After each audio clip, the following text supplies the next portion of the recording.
Well, new fallout today after reports claim that senior Vatican officials are upset with the White House guest list of those who will greet Pope Francis at his welcome ceremony on Wednesday. Those invited include the first openly gay Episcopalian bishop, transgendered and gay rights activists, including those who have protested this pope, and supporters of President Obama's health care law, which was criticized by many Catholics for its violations against church teachings on contraception. Today, the White House spokesman Josh Earnest denied any dispute with the Holy See. Take a look. Did the White House go about inviting people to this ceremony to reflect sort of a broad diversity instead of just Catholics who might agree with one particular set of policies? The White House planned a ceremony that would ensure that Pope Francis would receive the kind of warm welcome that reflects the kind of warm feelings that 300 million Americans have about him and his leadership. Joining me now, Republican presidential candidates Governor Chris Christie, Governor Mike Huckabee, also here. We're going to start with Governor Huckabee tonight. Governor Huckabee, you are not happy with that guest list. Tell us why.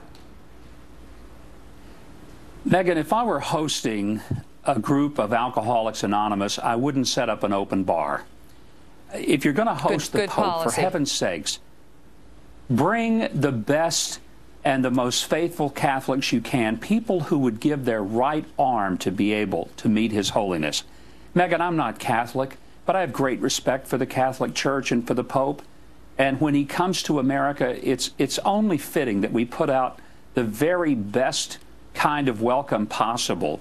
And I'm not sure that inviting people who are openly at odds with the Vatican, who have criticized the Pope for his positions and the Church's positions, the doctrinal positions on abortion and on euthanasia, why do you put them in the very likely position where they would be photographed with him and make it a very embarrassing moment?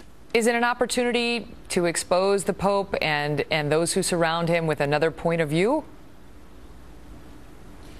Well, if it is, that's not the appropriate place for that. If the president wants to host a summit and the Pope agrees to come to such a summit so they can sit down and talk. But, you know, I'm not sure that President Obama needs to school and lecture Pope Francis on Catholic doctrine and why he's wrong. Last time I checked, it's the Pope who's supposed to lecture Christians, not the other way around. So unless Obama now has decided that he really has a greater depth of theology and a better understanding of Scripture than the Pope himself. And boy, I mean, we've for a long time thought that Obama had a pretty high opinion of himself, but this would really, really take it to a whole new level.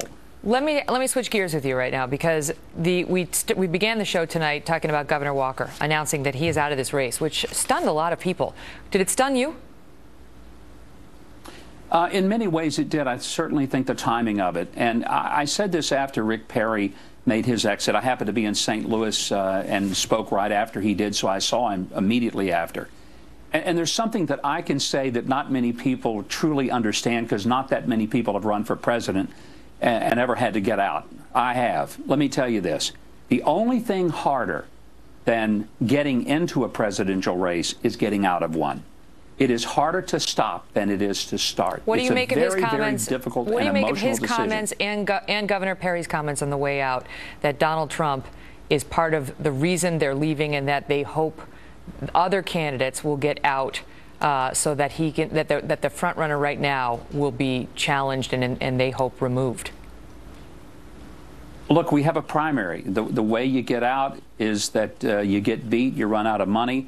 But, you know, I don't have any intentions, just in case you wanted to know, that I'm going to announce that I'm getting out. I'm staying in. I feel like the other governors. It wasn't me. But, you know, Megan, if all the others would like to drop out and endorse me, I would be very, very happy about that. You teed up my next guest perfectly. I'll ask him for you. Governor Huckabee, great to see you. Thanks, Megan. Here with more, Republican presidential candidate Governor Chris Christie. No is probably the answer. Well, for me to get out and endorse Mike? Yeah, no, it's not going to happen. Sorry, Mike. Not going to happen tonight. Let's start with that, though, because, I mean, Governor Walker, who seems to be pretty beloved by most of the other candidates, just in terms of what he's done in his state and so on, leaves by saying, I'm going because I want to make room for somebody who can really take on this front runner and remove him. Do you agree with that? Listen, I've known Scott for a long time. I campaigned for him in 2010 when he ran the first time, in 12 during the recall, and I was chairman of the RGA during 14 and when he had a really tough re-elect. I have a world of respect for him. He's a great guy, and he and Tonette are personal friends to me and Mary Pat. So, you know, whatever he said today, those were Scott's reasons for getting out, and I respect him for what he said tonight and for what he did during the campaign and what he's done during his governorship. But you know, again, I don't get into this horse race stuff. It's like, it's too early. But it's not even horse race. What he was trying to say was that he seemed to be suggesting there's a danger in the Republican field right now, in his view, the ideas of the front runner and so on, and that he thinks those who are outside of that sort of category need to step down if you have no real chance and let the person who's got the best chance take him on. Listen, I don't share his view. I don't think there's anything dangerous going on. I think, you know, fact is we're having a competition. And the competition of ideas and personalities and approach and vision will be what will determine this. And that's what I was trying to say in the debate the other night. There's too much talk about the people on the stage. Let's talk about the people at home in the audience who are the ones really concerned. Well, that was a big moment for and it did push up. I mean, I don't know if it was that one, but your numbers went up some. They were down 2. They were down 1 in another poll. Now they're up 3. So you're polling at 3% in the latest CNN poll. But again, you know, he's down, but he's still at 24%. Fiorina's up, she's 15, Carson 14. Were you surprised it wasn't higher? No. No, listen, there's 11 people on the stage. So, you know, people are going to notice different people at different times. No, not the least bit concerned about it. I'm being myself. Is that your theme now, though, to speak directly to the people, to try to get to what they want to hear as opposed to all the nonsense with the back and forth and the candidates? Well, it became my theme when I sat and listened to Donald and Carly bickering with each other about who made more money and who lost more money. While the guy at home on his couch, who's a 55-year-old construction worker who doesn't have a job, he doesn't want to hear about how much money they've made or lost. In their defense, the moderator asked them about their history. You were kind of mean there. No, they went on and on and on. You can give an answer, and they were going back and forth about it. And enough already about them. Enough about them. Let's talk about the people who really matter and what you're going to do for this country's future. That's what really matters. You feel like we haven't even gotten to that point of this campaign? Well, it's been hard to get to that point because it's been consumed by a lot of this other conversation, which I think is part of what Scott may have been referring to today in the talk that he gave. And so I'm going to continue to force us to talk about the issues. That's why I brought up entitlement reform and nobody else has. And I talked about it again at the debate, the way we did in the debate that you moderated. I'm going to talk about these issues, and people care about those things. They don't care about how much money Donald's made, how much money Carly lost at HP or made in her golden parachute, or any of those things. They don't care.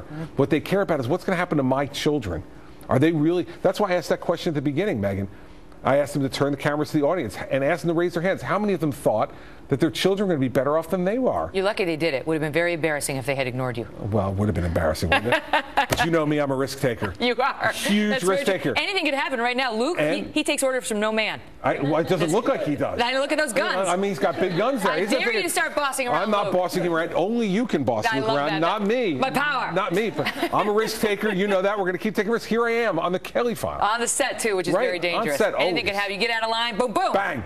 I can't wait for that. I have some Jersey in me, too, Governor. I know you do. Great to see you. Also tonight, did the ladies on The View go a little too far? Oh, the nurses are not happy when they went after this woman. See why this is now costing the show big money. Plus, a dramatic twist on the story of that 14-year-old Muslim student arrested after bringing to school an electronic device that looked a lot like a bomb. He said it was a clock. We have an update next.